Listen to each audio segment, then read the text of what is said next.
Et voilà, chers amis, une autre vidéo. OK, aujourd'hui, le 22 octobre, dimanche le 22 octobre 2023. Alright, OK. En fait, ici, j'ai pris en note une conversation que j'ai traduite, OK, qui est à Vrindavan, le 9 mai 1977, que voici, OK.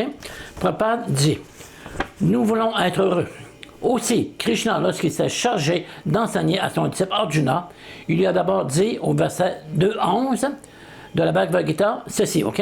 « Bien que tu tiennes de savants discours, tu t'affliges sans raison.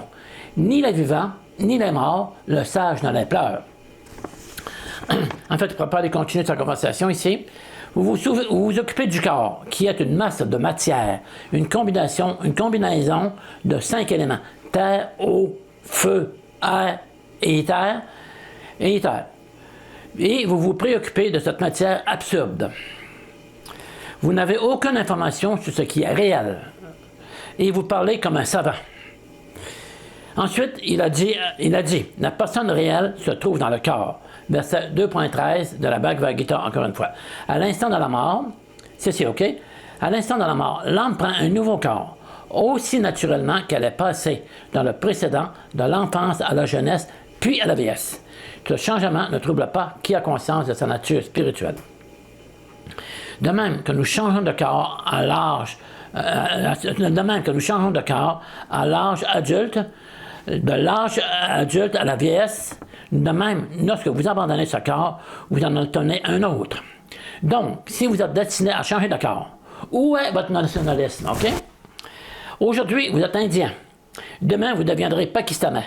Puis, vous vous battrez encore. Hein? Papa donne un exemple ici, parce qu'avant l'Inde et le Pakistan, ça faisait un seul pays. Ils se sont disputés et ils se sont séparés. OK? Fait qu'il dit que là, vous êtes peut-être indien. Dans la prochaine vie, vous allez peut-être un Pakistanais et vous allez vous battre contre les Indiens. Ça fait que le nationalisme, on n'a pas de nation matérielle. Aucune nation. On ne fait pas partie d'une nation quelconque. On est temporaire dans ce monde ici et ça ne dure pas. Ça ne dure pas la vie qu'on va passer ici, OK? Fait que comme on voit présentement Israël et le Hamas, fait que Israël, peut-être que les gens qui vont mourir, peut-être qu'à un moment de mort, ils vont prendre un corps de Hamas, OK? Fait que ils vont aller se battre avec les Israéliens. Fait que c'est ça. On n'a pas à se penser ce corps.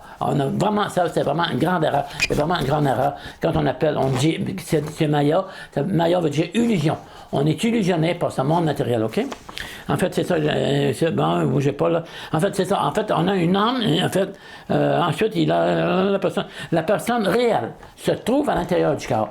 La personne, c'est l'âme. L'âme, qui est ça, c'est vraiment notre vraie identité. Elle est éternelle et elle emprunte des corps différents à chaque fois qu'elle revient, qu'elle prend un nouveau corps. Elle prend un nouveau corps différent.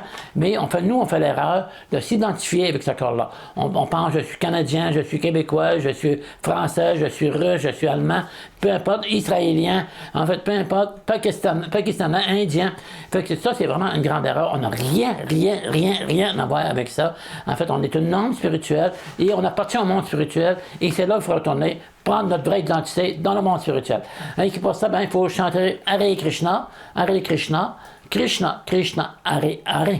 Hare Rama, Rama, Rama, Hare Hare. On a une conscience présentement de matérialiste et on a à spiritualiser notre conscience, on prend le mantra Hare Krishna pour spirituer vraiment notre conscience, trouver notre vraie identité. OK? Alright, Hare Krishna, je vous souhaite un bon retour à Krishna et à tout bientôt. Hare Krishna, bonne fin de journée et à tout bientôt. Hare Krishna.